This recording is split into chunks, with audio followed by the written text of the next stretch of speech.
Senang sekali rasanya kalau kita tuh selalu bertemu dalam podcast KSTV di Ruang Publik, karena saya selalu ketemu dengan orang-orang yang luar biasa, termasuk hari ini, walaupun hanya sekitar 30 menit rasanya kurang begitu ya, tetapi luar biasa banyak ilmu yang bisa kita serap, termasuk mungkin Anda juga bisa menyerap ilmu dari orang-orang yang luar biasa. Saat ini saya bersama praktisi hukum dan beliau juga adalah direktur dari Eksekutif Indonesia Agrarian Watch. Siapakah beliau? Beliau adalah, saya biasa manggilnya Mas Habib gitu ya. Mas Habib, apa kabar? Ya, alhamdulillah baik, Mas. Keperluan syuting, kita sudah ikuti protokol kesehatan, kita lepas boleh ya? Ya. Kita lepas masker, kita gunakan headset dulu.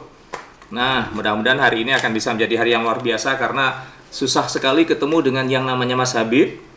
Nah, kabar baik hari ini Mas Habib. Banyak orang yang tahu bahwa Mas Habib ini adalah praktisi hukum, kemudian juga lebih spesifik lagi kita bicara tentang pertanahan mungkin ya. Iya. Banyak sekali lahan-lahan yang ada di, mulai dari yang kalau kita tinggal sekarang misalnya di kota, kabupaten, kemudian di provinsi, nasional itu banyak sekali lahan-lahan yang kosong begitu. Iya. Sebenarnya lahan-lahan kosong ini apakah memang pemerintah bagaimana ya melihat lahan-lahan kosong ini tidak dimanfaatkan dengan baik, atau memang pemerintah ini tidak punya program dengan lahan-lahan kosong ini? Dari kacamatanya jenengan seperti apa? Jadi begini, problem kita yang sangat mendasar sebenarnya di Indonesia itu sangat sedikit ahli hukum agraria, ya. Sangat sedikit. Kemudian dari yang sangat sedikit yang peduli, yang benar-benar konsen, fokus masalah agraria juga sangat minim sekali. Jadi banyak penggiat termasuk teman-teman NGO, LSM itu kan yang banyak di demokrasi, politik, pemerintahan. Inilah yang peduli benar-benar care terhadap persoalan agraria itu sangat sedikit sekali.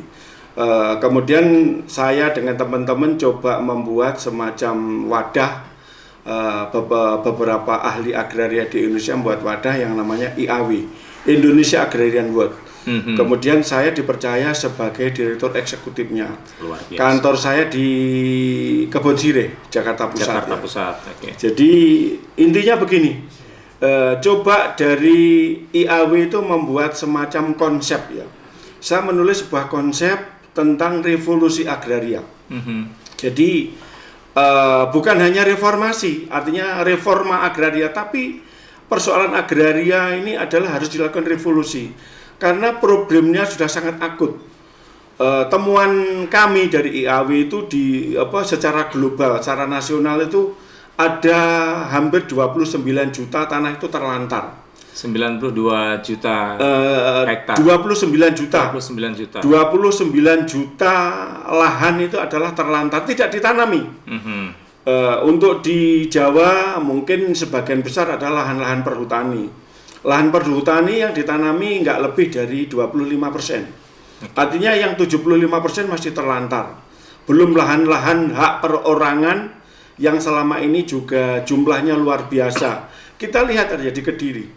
Ada banyak gedung yang terlantar, ada banyak tanah terlantar. Ini sebenarnya secara hukum itu melawan hukum. Tidak boleh.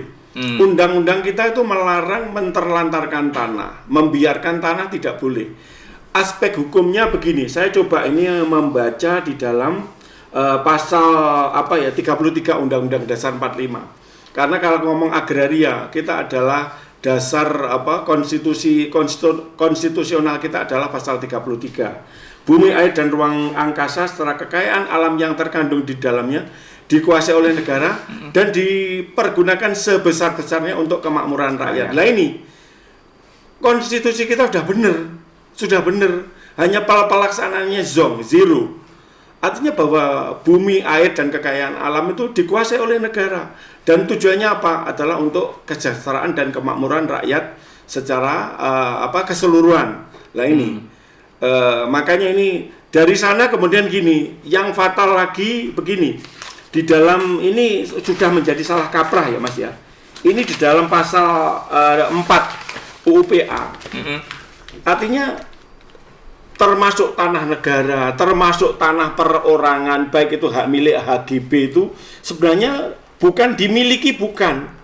Jadi di dalam UUPA begini, hak atas tanah dimaksud dalam ayat 1 pasal ini memberikan wewenang untuk mempergunakan tanah. Jadi tanah-tanah itu peruntukannya hanya dipergunakan, Hak milik pun bagaimana dipergunakan artinya tidak diterlantarkan. Termasuk HGB pun artinya tidak digunakan peruntukannya untuk bangunan dan tidak diterlantarkan. Jadi pemilikan tanah oleh baik negara, oleh pemerintah provinsi, pemerintah daerah, masyarakat itu pun sebenarnya hanya suruh digunakan, titik. Gunakan tanahmu, jangan diterlantarkan. Nah, selama ini kan masyarakat, loh ini hak milik saya kok.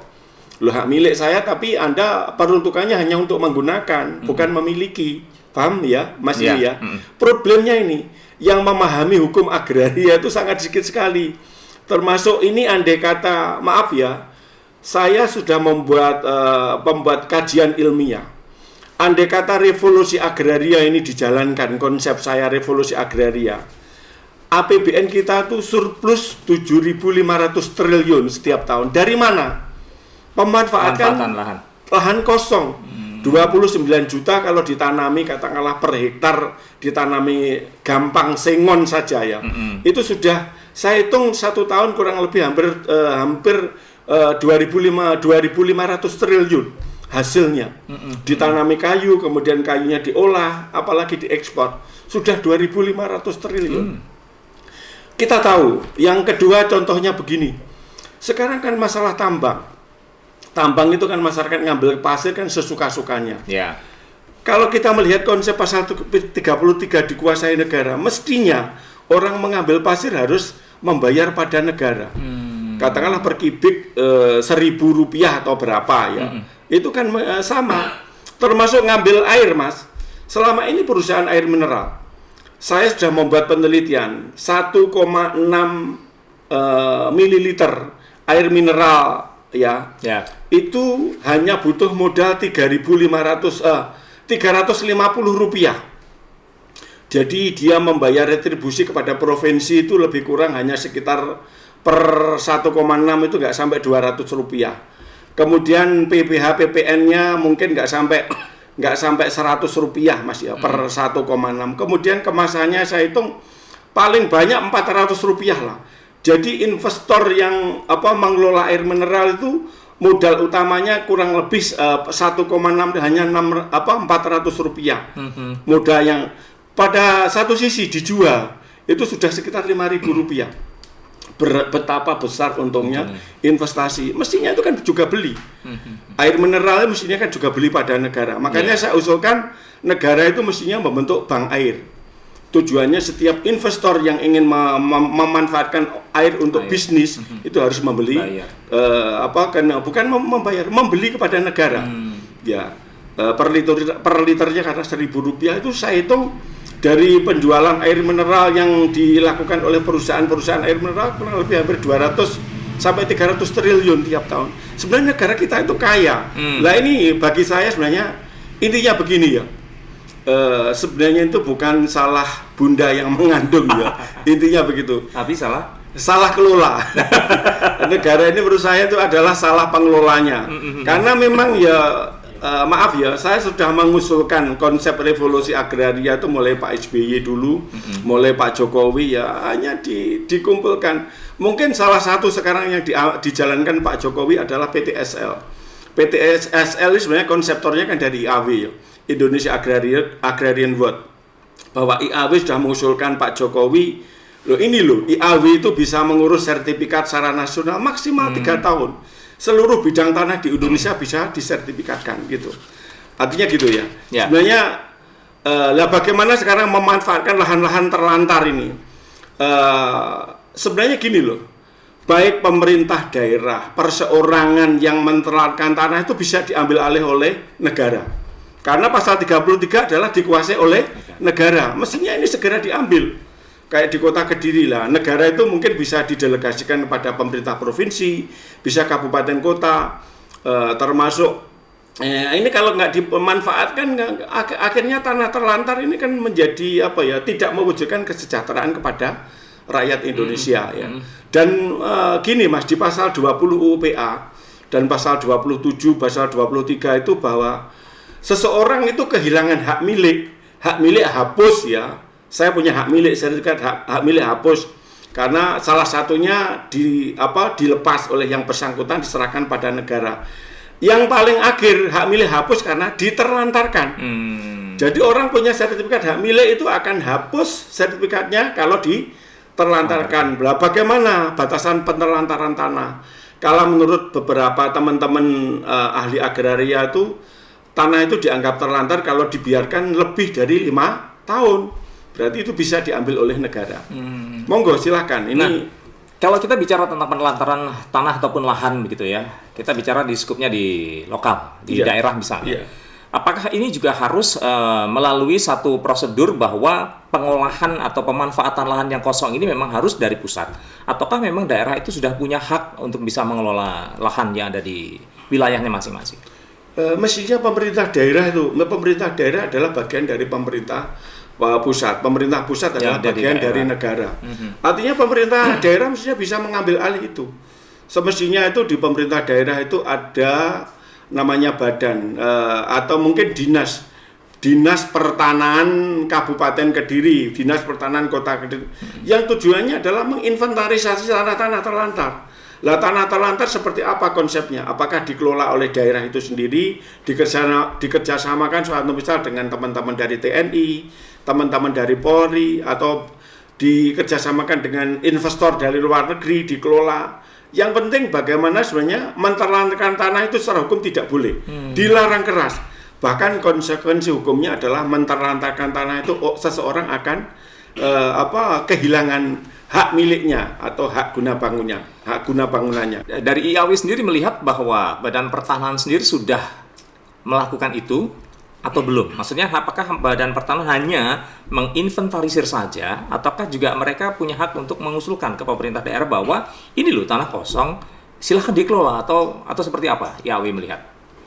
Jadi begini, BPN atau kantor pertanahan ini secara hukum adalah hanya menjalankan fungsi administratif. Artinya pegawai pertanahan BPN ini adalah pejabat yang pasif. Selagi tidak ada usulan dari masyarakat, pemerintah daerah, saya pikir mereka tidak akan mereka memang adalah pejabat menjalankan fungsi administrasi, pencatatan saja. Jadi selagi pencatatan tidak ada yang mengusulkan, memang bisa. Ini teman-teman kemarin kayak teman-teman ini kemarin kan menemukan satu lahan ya di daerah Purwasri itu hampir 6 hektar, itu sudah 15 tahun terlantar. Ini kan nggak boleh. Kemudian coba kita telaah, kita telusuri sampai sekarang masih dalam proses menjadi telaah teman-teman ya. Dan banyak sekali lahan-lahan terlantar. Kayak kalau kita ke Gunung Klothok, itu sebenarnya kan tanaman yang ada di Gunung Klothok kan tanaman tidak produktif tuh. Tanaman yang tumbuh liar sedemikian rupa. Cobalah Gunung Klothok andai kata ditanami tanaman produktif, suatu misal ditanami cengkeh, ditanami lada, ditanami juga mungkin manggis, ditanami alpukat. Itu kan akan memberikan kontribusi nilai tambah kepada masyarakat sekitarnya. Kita lihat yang paling dekat adalah Gunung Klothok. Di kanannya Gunung Klothok, kalau kita dari Untas Kadiri ke kanan itu kanannya kan hanya tanaman liar. Mungkin hanya 1-2, mungkin nggak ada 2% yang ditanami kayak akasia ya. Akasia termasuk nggak ada. Jadi 99% di sana adalah tanaman-tanaman yang tidak produktif. Lah inilah menjadi problem kita. Saya rasa ini sudah waktunya baik negara dalam hal ini termasuk pemerintah pusat, pemerintah provinsi, kabupaten, kota ini segera mengambil langkah. Kami siap mendampingi teman-teman semua. Andai kata ini ingin memanfaatkan lahan terlantar, kami sebagai Direktur Eksekutif IAW siap mendampingi. Silahkan, monggo. Ya. Mas Habib, tadi kan IAW sudah menyampaikan bahwa sudah mempunyai usulan dan disampaikan ke pemerintah pusat untuk manfaat itu dan sudah ditanggapi atau direspon sama Pak Jokowi. Untuk yang ke lokal sendiri, ke daerah, IAW apa yang sudah dilakukan? Contoh begini, kami ini sedang membuat telaah tentang perkebunan daerah. Di Kabupaten Kediri ada perkebunan HGU Margomulyo. Ini saya memang ada informasi dari teman, luasannya hampir 1.000 hektar. Dari luasan 1.000 hektar itu kontribusi kepada daerah itu sepertinya nggak ada zong. Ini kan lucu ya toh. Ini sebenarnya yang salah siapa ya? Ini perkebunan perusahaan daerah perkebunan Margomulyo itu kan punya lahan hampir kurang lebih 1.000 hektar ya. Cobalah, mestinya adalah ini tugas dari Dinas Kehutanan, Dinas Pertanian untuk melakukan penelitian. Sebenarnya potensi apa sih yang pas tepat di sana, ditanami di sana sehingga memberikan produktivitas maksimal untuk daerah maupun rakyat sekitarnya. Saya rasa memang kalau tanah-tanah kemiringan seperti itu, Mas, mestinya tidak tepat kalau ditanami tebu. Saya menemukan di PDP itu sebagian lahannya ditanami tebu. Kalau tebu kan setiap tahun panen kan problem. Kalau menurut saya yang paling tepat adalah ditanami tanaman keras, suatu misal cengkeh atau kopi. Kemudian kopi nanti akan dikelola menjadi komoditas ekspor, atau cengkeh nanti dipasok ke gudang garam.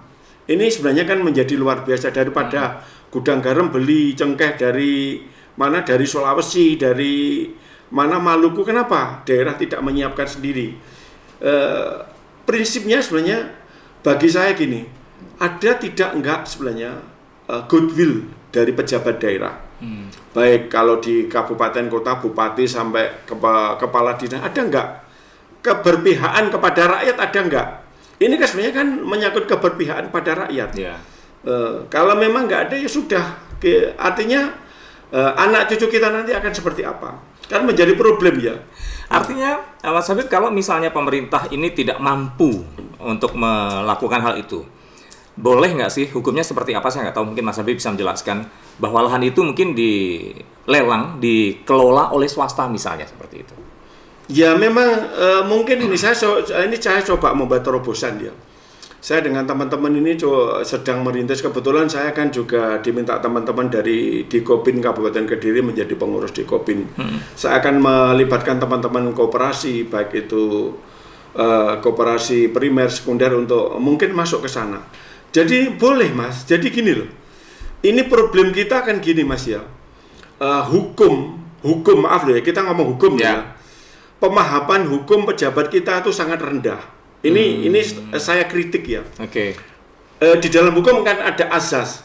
Suatu misal gini, orang berusaha itu kan masalah HAM. Ya, pasal 27 ayat 2 Undang-Undang Dasar 45, setiap warga negara berhak atas pekerjaan dan penghidupan yang layak bagi kemanusiaan. Artinya apa? Orang usaha itu bebas, silahkan. Dalam hukum kan gini, orang berusaha itu selagi tidak dilarang itu berarti boleh. Ini prinsipnya gitu. Kita bisnis boleh, kita bisnis apa saja boleh, kecuali dilarang. Dalam lalu lintas hukum yang dilarang kan kita bisnis narkoba, kemudian bisnis miras boleh tapi dikontrol kan gitu. Harus ada tempatnya khusus. Kemudian bisnis ekstasi tidak boleh. Selain yang dilarang berarti kan boleh. Inilah saya celaka, Mas. Saya melihat ini, maaf ya, saya kritik pada teman-teman daerah ini. Aku ngomong kadang-kadang gini, kok bodoh amat gitu loh ya. Artinya prinsipnya gini loh, sesuatu yang tidak dilarang itu boleh. Lah ini sudah ditegaskan di Undang-Undang Dasar kita, Mas ya. Ini di Undang Dasar 45 itu begini. Ini saya terangkan, ini teman-teman biar mendengarkan. Mungkin Bupati Mas Dito biar ngrungokne, Mas ya. Mas Abu, ini sahabat saya Mas Abu. Ini untuk Mas Dito dan Mas Abu. Jadi begini, orang usaha itu bebas. Pasal 27 ayat 2. Setiap warga negara berhak atas pekerjaan dan penghidupan yang layak bagi kemanusiaan. Ini yang membatasi hanya pasal 28J Undang-Undang Dasar 45. Ini masalah HAM ya. Dalam menjalankan hak dan kebebasannya, setiap orang tunduk kepada pembatasan yang ditetapkan dengan undang-undang. Artinya orang dilarang usaha itu hanya batasnya undang-undang. Suatu misal narkoba kan jelas undang-undang ada, undang-undang psikotropika, kan sudah clear toh ya toh. Artinya selain yang dilarang itu berarti boleh. Jadi inilah kunci dari, maaf Mas ya, ini sederhana begini, sederhananya. Saya tahun 1988 itu, saya itu bapak saya petani. Saya ingin ini contoh sederhana. Saya ingin membeli mesin diesel pada waktu mereknya Kubota. Yang dari 10 PK saya ingin beli 12 PK, itu harganya sekitar hampir 9 juta. Pada satu sisi di sebelahnya ada mesin Dongfeng, produk Cina, hanya 1 juta harganya. 9 juta dibandingkan 1 juta. Coba Loh sampai sekarang mesin Dongfeng saya yang 1 juta itu aktif kok Mas. Masih bisa saya gunakan. Artinya apa? Di Cina itu keran kebebasan berusaha sudah dibuka sedemikian rupa. Bahkan saya dapat teman dari informasi, di sana pemerintah negara itu aktif. Ini loh, saya beri mal. Kamu produksi bae diesel, spare partnya diesel, kamu produk. Yang membuat itu cetak birunya pemerintah, diserahkan masyarakat produk kan, dolen kan begitu. Di Indonesia masa ada seperti itu ya toh. Lah ini kan celaka artinya. Tugas mereka itu ngapain selama ini kan begitu toh Mas ya. Nah ini kan menjadi problem bangsa Indonesia keseluruhan. Ini ya, Mas Habib, iya. Anda kan juga dekat dengan orang pemerintahan, dekat dengan Mas Dito, Mas Abu katalah begitu. Pernah nggak sih menyampaikan hal seperti ini? Terus kira-kira begitu, jawaban mereka, respon mereka, atau apa kendala mereka kira-kira? Jadi gini Mas ya, problem pemerintahan sekarang ini kan sebenarnya Jokowi sudah mengatakan negara pemerintah itu dibangun tidak dasar perda-perda. Perda kita kan jumlahnya mungkin ratusan bahkan ribuan ya. Untuk apa itu loh ya? Perda itu untuk apa? Kok ini undang-undang dasar jelas ya. Mestinya perda-perda kan nggak andai kata diatur nggak terlalu banyak. Bahkan yang celaka Pak, pembatasan bisnis dasar hanya perbub atau perwali ya. Hanya perwali kan celaka. Di sini jelas kok. Usaha itu dibatasi, pembatasan hanya bentuknya undang-undang. Di bawah undang-undang nggak boleh, silakanlah bisnis apa saja. Anda mau jual beli apa ya, yang aneh-aneh toh Mas sekarang ya, yang aneh-aneh apalagi saat ini ya. Ini kan celaka toh. Wah, saya selalu, maaf Mas Mabib ini belum ada juklaknya, wah goblok kan dia toh. Saya kalau ngomong gitu. Jadi begitu saya ngurus izin, kita masih menunggu juklaknya, dusnya, perbubnya loh. Nggak perlu. Loh ini negara dibangun kan sudah jelas. Masalah usaha itu kan problem HAM ya. Masalah hak asasi manusia. Hak asasi manusia tidak boleh cegah. Siapapun, presiden pun nggak bisa melarang. Jadi presiden selaku kepala pemerinah, kamu nggak boleh. Bentuknya harus undang-undang. Kalau presiden ingin melarang harus dimintakan persetujuan kepada DPR RI dalam bentuk undang kan begitu tuh Mas ya. Ini celaka kita. Saya kasihan teman-teman adik-adik muda ini. Jadi walaupun dekat begitu ya, secara personal begitu, tetapi mereka masih mengatakan bahwa ini masih menunggu juklak begitu kan? Iya, normatif sekali jawabannya. Memang kadang-kala gini ya, problem kita kan berkaitan dengan penegakan hukum. Kadang-kala yang celaka teman-teman penegak hukum juga nggak paham ini Mas itu loh. Mestinya kan setiap polisi, jaksa kan paham ini. Ya. Artinya loh, orang usaha itu boleh silahkan. Selagi tidak dilarang undang-undang ya biarkan saja. Contoh begini Mas. Saya tahun 2003-2004 dulu kan ada namanya gilingan padi keliling. Mestinya kalau itu pemerintah daerah cerdas, polisinya cerdas pada waktu itu kan cukup dibuatkan semacam model tuh. Yeah. Suatu misal kerangkanya seperti ini, remnya dibuat semacam ini, tapi dibiarkan berkembang. Tidak ada solusi tapi dilarang. Ini kan problem. Padahal undang-undang kan tidak melarang. Yeah. Seleb keliling kan persoalan HAM tuh Mas ya. Orang berusaha menggunakan seleb keliling kan persoalan HAM, boleh. Kalau melarang berikan solusi kan begitu. Dilarang tanpa solusi, loh, faktanya sampai sekarang seleb keliling juga masih banyak.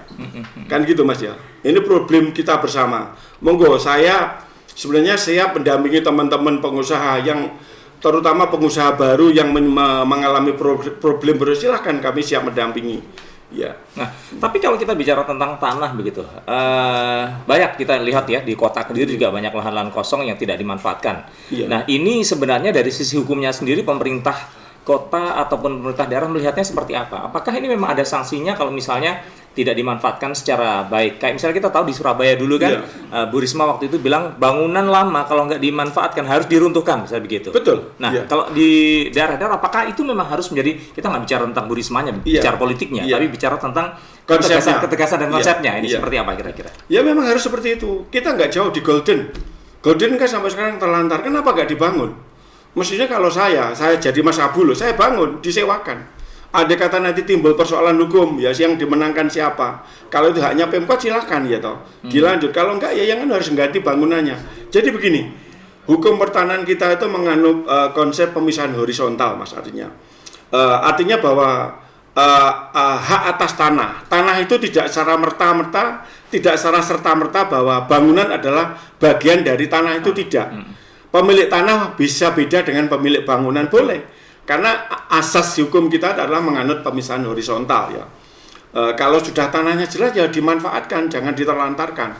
Kayak kita melihat mungkin di sekitar alun-alun Mas. Ya. Itu kan ada bangunan Betul. kenapa tidak dikelola, disewakan, kan seperti itu. Ini sebenarnya menyalahi hukum Mas. Ini adalah UUPA sendiri melarang itu, menterlantarkan tanah adalah dilarang dengan tegas, bahkan bisa kehilangan haknya Mas itu ya. Secara kasat mata pun dilihat juga nggak enak ya sebenarnya. Betul, kan. iya. Selain di alun-alun juga ada yang bangunan lama di Hayam Muruk Jalan Doho itu pojokan sisi Iya. timur itu kan Iya. juga tidak dimanfaatkan, bangunannya belum selesai Iya, gitu iya. kan. Nah, seharusnya apa sih tindakan yang dilakukan pemerintah begitu Mas? Kalau menurut saya mestinya gini, saya lebih cocok bagaimana revolusi agraria itu dijalankan. Ini mestinya harus ada niat baik, goodwill dari pemerintah pusat, termasuk Pak Jokowi dan DPR RI ya, termasuk juga pemerintah provinsi. Mestinya gini loh Mas ya, konsep yang dibuat oleh IAW, revolusi agraria itu, kalau dijalankan sebenarnya Indonesia, pemerintah tidak perlu bingung. Bahkan Indonesia itu bisa membebaskan pajak kepada seluruh warga negaranya. Boleh. Dengan APBN surplus 7.500 ditambah APBN sekarang sekitar 2.500, kan kita hampir 10.000 triliun. Dengan APBN 10.000 triliun, apa yang semua bisa dilakukan oleh negara, Mas? Ya. Semua bisa dilakukan. Bahkan sekolah gratis, rumah sakit gratis ya, semua gratis. Bahkan orang menikah pun bisa dibiayai dengan Pemerintah. oleh pemerintah, kan begitu. Kenapa enggak? Ini kan saya kadang-kala sedih saya. Terus gini Mas, apa kira-kira yang bisa dilakukan teman-teman dari IAB untuk bisa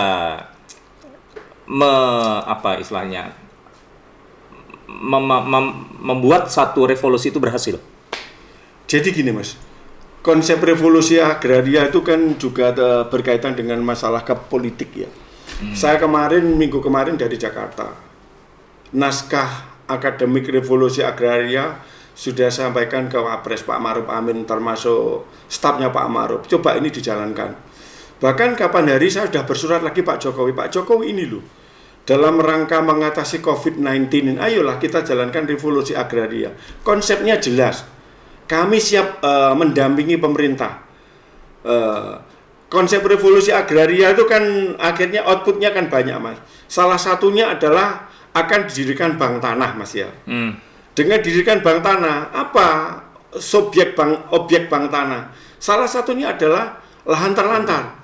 29 juta lahan itu diambil alih oleh negara, dimasukkan menjadi konsep bank tanah. Setelah menjadi konsep bank tanah, menjadi objeknya bank tanah, nanti dikelola paling 2 tahun 3 tahun itu sudah hampir sekitar 3.500 triliun APBN kita itu tambah ya toh. Kan tapi perlu biaya Mas ya, artinya menanam pasti. Itu kan perlu anggaran dan anggarannya tidak terlalu banyak. Kemarin saya hitung untuk menjalankan konsep bank tanah, kemudian bank tambang. Saya rasa kita harus mendirikan bank tambang Mas ya. Jadi mulai emas, semua mineral dikelola menjadi dalam bentuk holding. Ini adalah milik negara. Saya melihat di negara Kazakhstan ya. Itu semua dikelola negara. Mereka walaupun saat ini negara itu sudah dalam kondisi krisis, mereka tidak kena imbasnya. Karena negara tiap hari mereka memproduksi berapa metrik ton kubik emas setiap harinya, ya toh. Lah ini mestinya tinggal sebenarnya pemerintah itu niatnya pro rakyat atau pro asing kan begitu loh, problemnya kan begitu. Tapi sebenarnya dalam tanda kutip Mas Habib ya, pemerintah itu tidak tahu atau tidak mau tahu. Dari kacamata IAB ya coba. Kalau berkaitan dengan politik pasti kan? Kalau menurut saya sebenarnya tidak ada goodwill untuk keberpihakan pada rakyat. Kalau saya begitu aja. Mereka menjalankan pemerintahan hanya normatif aja. Sekedar bagaimana saya menjadi presiden, saya menjadi gubernur, wali kota. Sementing saya 5 tahun aman, dapat gaji tiap bulan, selesai lah. Tidak terkena OTT. Betul. Iya. Baik, terakhir. Sebenarnya saya masih pengen lama. Produser saya bilang sudah tinggal 5 menit. Nggak terasa banyak hal masih sebenarnya PR. Nanti kita ngobrol-ngobrol lagi ya Mas Habib ya. Satu catatan yang bisa disampaikan ke masyarakat Mas Habib, apa kira-kira berkaitan dengan resolusi yang disampaikan teman-teman dari IAW atau mungkin harapan yang belum tersampaikan kepada pemerintah? Poin terpentingnya apa? Jadi begini, harapan saya kepada setiap masyarakat atau termasuk ormas, kemudian teman-teman aktivis LSM, kalau di daerahnya ada tanah, tolong diajukan pengelola, dikelola. Kayak gini, suatu misal kalau kita ada lahan perhutani kosong, kita ajukan dikelola. Kewajiban kita selaku pengelola hanya 2, membayar PNBP kepada negara sama membayar sharing profit aja. Selebihnya kan menjadi hasil kita ya. Silakan diambil, termasuk ada tanah desa, kas desa, tanah silakan dikelola, diusulkan. Mengajukan kita ya. Kalau kita nggak mengusulkan nanti kan kita juga kena pasal pidana ya toh. Repot masyarakat ya. Diajukan saja nanti kita dampingi untuk dikelola menjadi lahan produktif yang bisa mewujudkan kesejahteraan untuk rakyat dan bangsa Indonesia. Ya. Jadi ini kesempatan luas buat masyarakat semuanya. Kalau misalnya memang butuh pendampingan, Mas Habib ini siap karena dari IAW itu siap mendampingi dan siap sebagai tempat pengaduan konsultasi baik dari sisi hukum maupun pengelolaannya pasti ya. Iya siap. Ya. Nah itu dia. Nanti dicari alamatnya Mas Habib ya. Mas Habib terima kasih. Oke, masih banyak kan sebenarnya pengen tanyakan tapi ya mau gimana lagi. Nanti mungkin produser saya akan bisa kasih waktu lagi kita bicara tentang pertanahan karena kan banyak sekali ya. Bicara tentang ahli waris, bicara tentang bagaimana pembagiannya dan siapa yang bertanggung jawab terhadap ahli waris pertanahan. Tapi mudah-mudahan secara garis besar obrolan saya dengan Mas Habib di podcast Ruang Publik kali ini akan bisa membawa dampak yang luar biasa buat masyarakat yang mungkin ingin mengelola tanah itu sebenarnya seperti apa, karena ini akan bisa bermanfaat buat kita dan juga buat pemerintah. Sampai jumpa di podcast berikutnya.